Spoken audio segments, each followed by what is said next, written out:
pigil hininga muna. Dahil kailangan munang sumisid na makakain. Pero hindi kutsara at tinidor ang kailangan, kundi martilyo para ito'y basagin. Hindi po kinakain niya!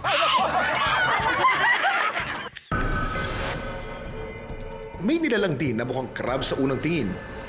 Pero pag zoom in, 10 ang paa at may buntot pa. Damay-damay na dahil ang food trip natin ngayong umaga, makabiyaya ng dagat.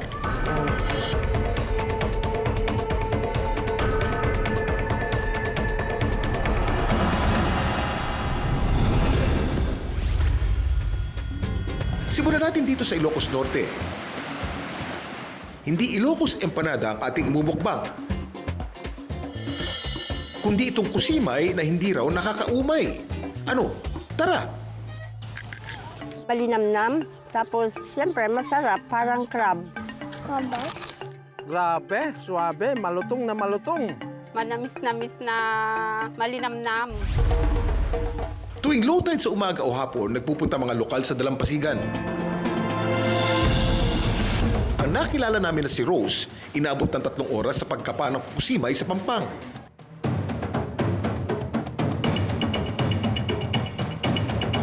Kapag sinabuyan mo siya ng tubig, makikita mo na magbukol siya. Tapos kapag kinuha mo siya, dapat mabilis. Kasi kapag mabagal ka, mas lumalalim kasi siya. Decapod ang kusimay. Ibig sabihin, meron silang 10 paa. Kabilang to sa parehong grupo ng mga alimango, hipon at lobster. Pero hindi tulad ng ibang alimango na patagilid kung lumakad, ang kusimay o sand crab ay kayang umatras, papasok o pabaon sa buhangin. But wait, there's more! Ang mga kusimay may buntot din. Kailangan nilang bumaon sa ilalim ng lupa. Yung mga predator, yung mga mas malalaking hayop o mga isda, mga ibon na sila'y paborito ring kainin. So kailangan nila maka-escape, and one way yung adaptability nila dahil doon sa build ng kanilang katawan, yun ang ginagamit nilang flee or escape para sa mga predator din. Kung sa dalampasigan matatagpuan ang kusimay, ang susunod nating lalantakan, mas kailangan namang effortan. Ito ang saang. Saan ka ba makukuha yan? Ang sagot, sa ilalim ng dagat. Bukod sa pigil hiningang pagsisid, kailangan din ng talas ng mata at lakas ng katawan. Nakatago kasi ang mga saang sa ilalim ng mga bato at buhangin. Ang partikular na seashell na ito ay isang ornamental shell. Karaniwan itong ginagamit pandekorasyon o kaya sa paggawa ng accessories o souvenir items. Tinatawag din itong spider conch sa Ingles dahil sa itsura ng shell na mukhang paa ng gagamba. Dami mong alam, Kuya Kim! Dami mong alam, Kuya Kim!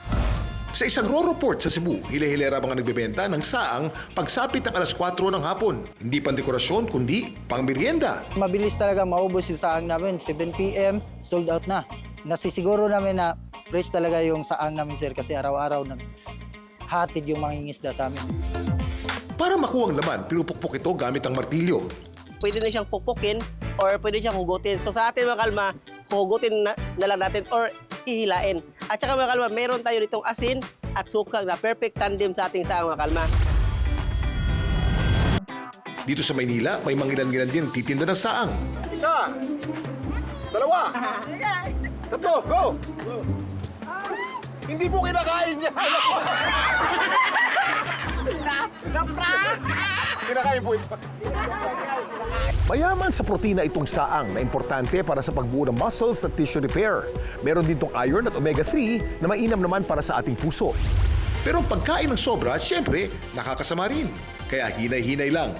Totoo, maraming proteins and nutrients ang mga seafoods. Pero ito ay mayaman din sa uric acid, maaaring mag-cause ng pagtaas ng uric acid, at maaaring mag-cause ng allergies. Ang kusimay at saang, ilan lang sa mga biyayang taglay ng mayaman nating karagatan. Dami mong alam, Kuya Kim!